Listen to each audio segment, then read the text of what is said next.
Hey Cottonwood family, and welcome to part 3 of our digital series, How to Read the Bible. Again, my name is Beau Landers, discipleship and teaching pastor, and just excited to continue to break down how we are to read our Bible. In our last one, we talked about how to read the Bible in context and just sort of an introduction. And so this one, I want to drive to those 3 contexts of historical, literary, and theological. And so let's begin in this one talking about how do we take into account the historical context of a passage. So when we talk about historical context, basically these are historical events in the biblical era, either events sort of maybe recorded within the pages of Scripture or that are happening around the passages.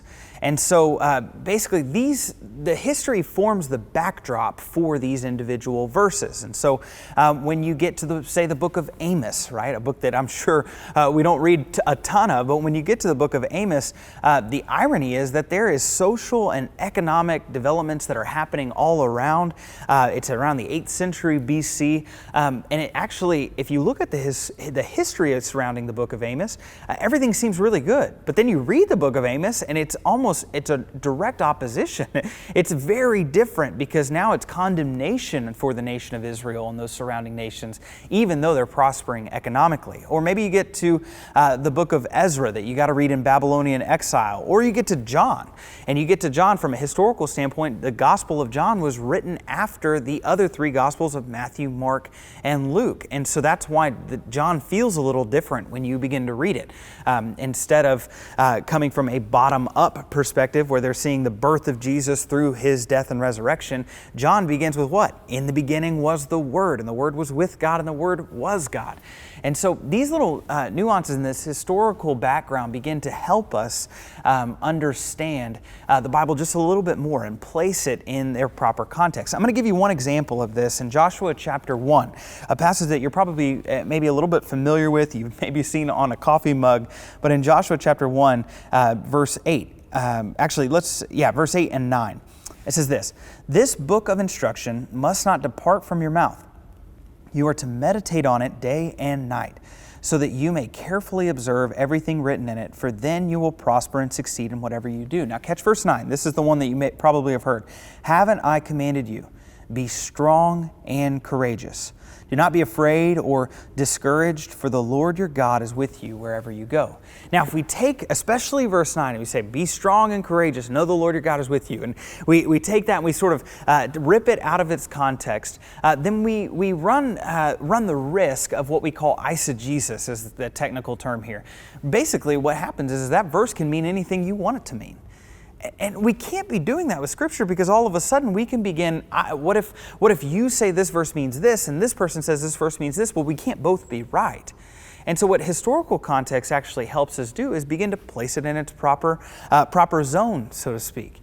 So we have to know, from a history standpoint, Joshua chapter 1, where are we? Well, we've just finished the entire Pentateuch. We finished Genesis, Exodus, Leviticus, Numbers, Deuteronomy. That tells us that Israel is about to enter into the long-awaited promised land. And as Israel is entering into the promised land, they have already failed once. And so they tried this whole thing. And if you remember, they sent 12 spies in. 2 came back. Yeah, we can do it. 10 came back and like, no, we're not going to do it. And they listened to the 10 and they end up wandering around in the wilderness for 40 years. So Joshua 1 actually is this second generation. They're on the brink of entering in this promised land that's been promised all the way back since Genesis chapter 12 and 15 and 17. And they're about to enter into this. And now listen to God's words in that context, in the historical context. Haven't I commanded you? Be strong and courageous. Do not be afraid or discouraged, for the Lord your God is with you wherever you go. So that actually helps us then, because the Lord is telling them, don't be like this previous generation. Trust me, believe me, have faith in me, because I will be faithful to my promises. I will be faithful to my covenant. And for you, be strong and courageous and put your trust in me.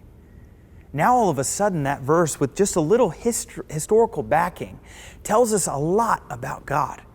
It tells us about this God who is faithful, who is good, who makes good on his promises. And that God hasn't changed from Old to New Testament.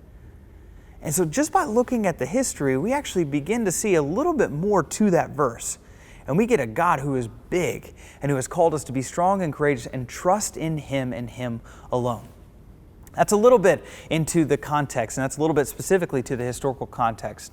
What we'll do next in this next sort of session is we'll talk through literary context. What happens in the surrounding passages? So I hope you can tune in.